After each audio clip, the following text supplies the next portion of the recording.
Bonjour à tous, une petite minute pour parler de l'ère messianique.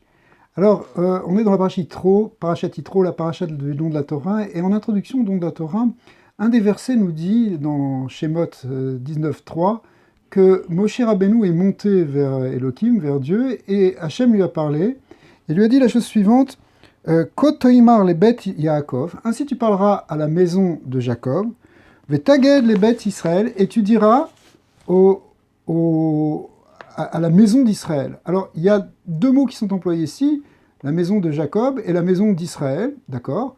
Et puis, les deux termes sont un peu différents, parce que pour la maison de Jacob, et Rachi va nous dire, en fait, la maison de Jacob, ça représente les femmes, c'est le côté, le côté féminin, le côté des femmes. Alors, pour eux, c'est Tomar. Le mot Tomar, c'est un langage qui est plus doux que le mot Daber, qui est employé maintenant pour Beth Israël, qui veut dire les hommes. Et donc, il y a une idée ici de parler d'abord en douceur au côté féminin, et ensuite avec plus de dureté au côté masculin.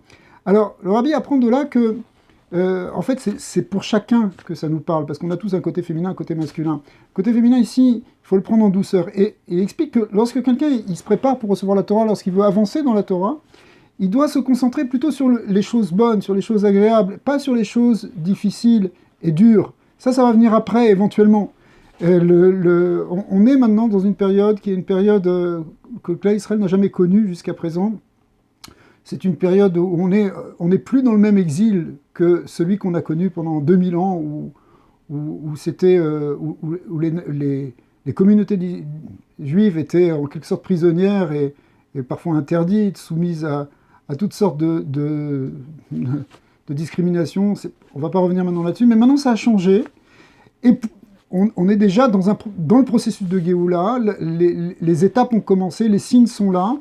La moitié du clan Israël est retourné en Eretz Israël, la terre a redonné ses fruits. On est dans un monde qui a changé, qui est le monde tel que les maîtres nous le lisent, et tel que le rabbi l'a annoncé, qui est le monde justement de l'ère messianique. Cependant, on voit bien très clairement qu'il y a encore une dimension d'exil, on entend encore de supporter.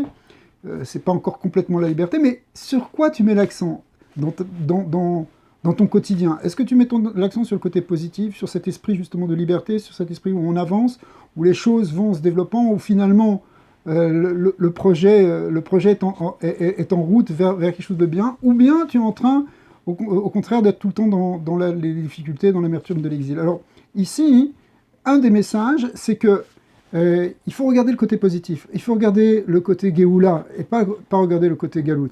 Et si on regarde le côté Géoula, alors c'est ça et qu'on parle, et qu'on vit déjà dans ce niveau-là, alors c'est ça qui va amener le côté Géoula réellement, parce qu'on va y croire, et parce que c'est à notre portée, c'est possible. On expliquera ça un peu plus tard.